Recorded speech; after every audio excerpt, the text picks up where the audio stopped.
So this is probably the biggest buzzword surrounding the entrepreneurship niche, the make money online niche that we are all involved with. The new rich in passive income. How can you make passive income? And that topic is passive income. I generally try to avoid using the words passive income because I think it's kind of a buzzword, kind of a catchword that a lot of people use. Are you interested in passive income? Passive income is passive income. The way that passive income works, just spread the word about passive income. Passive income, passive income, passive income, passive income. What is passive income anyways?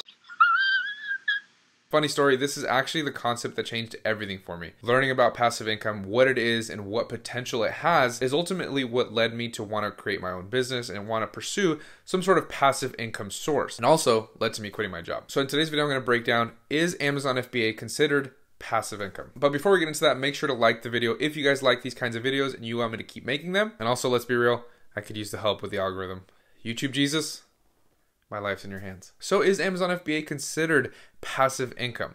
Well, let's break that down a little bit. Remember back to one of my recent videos where I broke down some of my numbers and I said I hit over 20,000 in sales in the last 30 days with only investing 2 to 3 hours of time into my Amazon business. Well, those 2 to 3 hours weren't put into my Amazon business every single day throughout the entire month. No, they were done within one day, maybe 2 days of investing a total of 2 to 3 hours of time to restock products, to place orders, to restock replenishables. So if I did all of that in one day and my Amazon business was still running throughout the entire month without me having to touch it, is that considered passive income? Well, I would say it's pretty damn close. A lot closer than a lot of other things. Because regardless of what I did for that month, my Amazon business was still running, still making sales, still making money every single day. Compare it to your typical 9-to-5 job where you're getting paid for your efforts, right? You're getting paid, let's say for 8 hours of work, you're getting paid for those 8 hours of work. The problem with that is once you leave, you aren't making any money.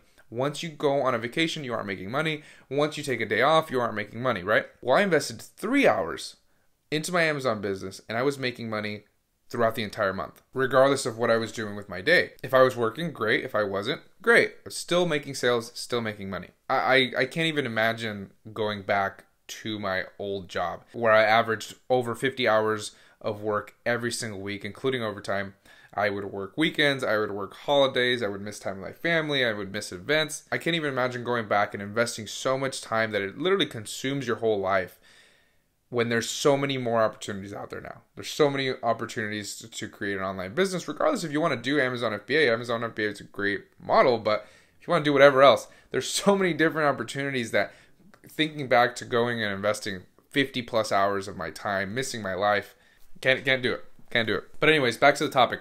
Would I consider this passive income? Me personally, I would. I would consider this to be very, very close to a passive income source. But let's take it a step further and say that we want to make it a truly passive income source where we don't create shipping plans, we don't place orders, we don't adjust price, we don't contact suppliers, we just collect the checks every time they come in. So if we want to do that, then there are going to be a few things that you want to put into place. And to explain all this, I'm going to break it down into a very simple hypothetical scenario. In this hypothetical world, the Amazon FBA business only has 3 moving parts: supplier research, account management, and supplier relations. You will need to build a team to be able to handle all of those aspects of the business, right? Hypothetical business, 3 moving parts. So the person that you hire and train for the supplier research portion is going to be responsible for reaching out to suppliers, reaching out to manufacturers, sending initial emails, telling suppliers that you want to create a new account with them, that you want to work closer with that brand, or whatever template that you're using. That is the entire job of the supplier research employee. Now, as far as account management goes,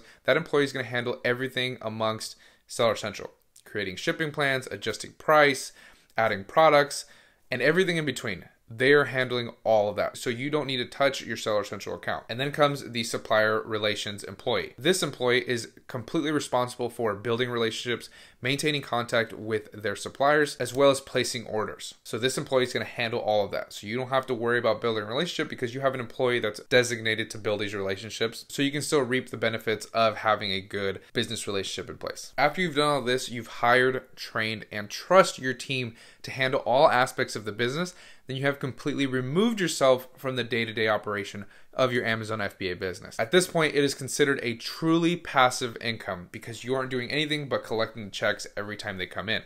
assuming that you're not going to need to oversee the employees too much and you're not going to need to manage them too much, this is about as close to passive as this business is going to get. Now, with all that being said, for the majority of people, don't focus too much on building a team just yet. Building a team is fantastic, but you need to invest in inventory, especially if you're starting with a lower amount of capital, because you want to invest in inventory that's going to make you more money at a faster rate. Because let's say you're starting with $1,000. $1,000 is a decent starting point. You can definitely make some money there. But let's say your VA costs you $500 a month. Well, now instead of investing $1,000, you're only investing $500. So how fast can you grow those $500? It does take time. The less money you start with, the longer it takes to scale, but it's definitely doable. My recommendation would be invest in the inventory to grow your business at a faster rate and then focus on building your team. Also, it's very important to learn the business before you introduce employees, because let's say you don't know the business. You're just kind of stumbling your way through and now you're trying to teach somebody else. Well, when they do something, you're not going to know if it's right or wrong either, because you don't really have an idea of how to do it. So if you don't know it well enough to teach it,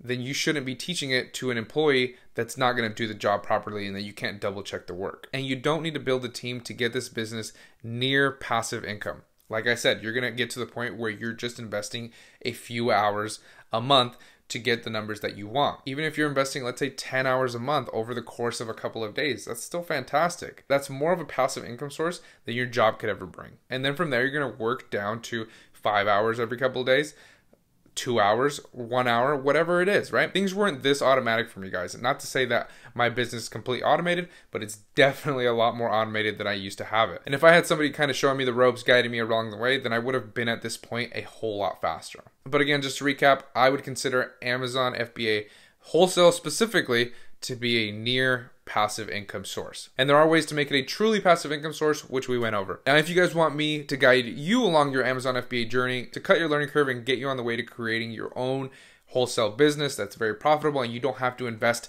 tons and tons of time, then I do have a course linked down below that you guys should check out, and you guys can message me as much as you want and I will help you along the way, double check your products and all that good stuff. Also, if you guys want to know how to get lower prices on your wholesale products, then you're going to want to watch the video on the screen where I explain everything you need to know. I'll see you guys in the next video.